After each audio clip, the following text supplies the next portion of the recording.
Hello guys, ఈ వీడియోలో మనము పుదీనా పచ్చడి ఏ విధంగా చేసుకోవాలో చూసుకుందాం. ముందుగా ఒక గిన్నె స్టవ్ వెలిగించుకొని ఒక గిన్నె పొయ్యి మీద పెట్టి అందులో కాసింత ఆయిల్ వేయాలి.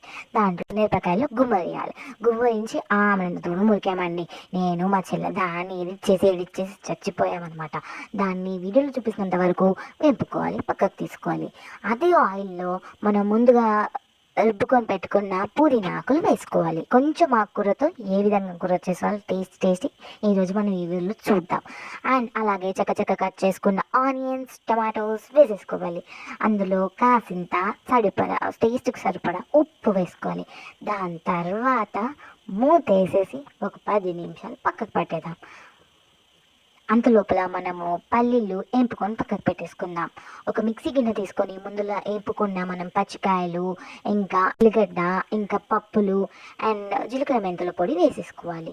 దాంట్లో కాసింత ఉప్పు వేసుకోవాలి. ఉప్పు వేసుకోవడం వల్ల మనకి మెత్తగా రుబ్బడం జరుగుతుంది పచ్చికాయలు.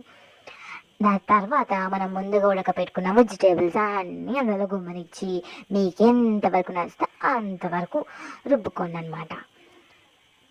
ఈ పచ్చడి ఏందో కానీ చేస్తున్నప్పుడల్లా ఎప్పుడవుతుంది తినాలి అనిపిస్తుంది.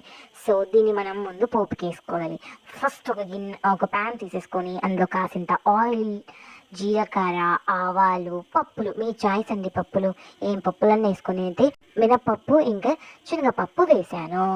అవి చిటపట్లాడేంత వరకు ఉండాలి. దాని తర్వాత ఫ్రెష్ కరివేపాకు చెట్టు మీద తీసుకొచ్చి వేయండి. కరగాలండి బాబోయ్. అది వేసేటప్పుడు కూడా మళ్ళీ మా చెల్లి అంత దూరం ఉడికిందంత పసుపు వేసేసి మనం ముందుగా ఇందాక మిక్చర్ చేసుకున్నంతా వేసేసుకోవాలన్నమాట. సో టేస్టీ పుదీనా పచ్చడి రెడీ అయిపోయింది. నేను తినేస్తున్నానండి. Bye bye.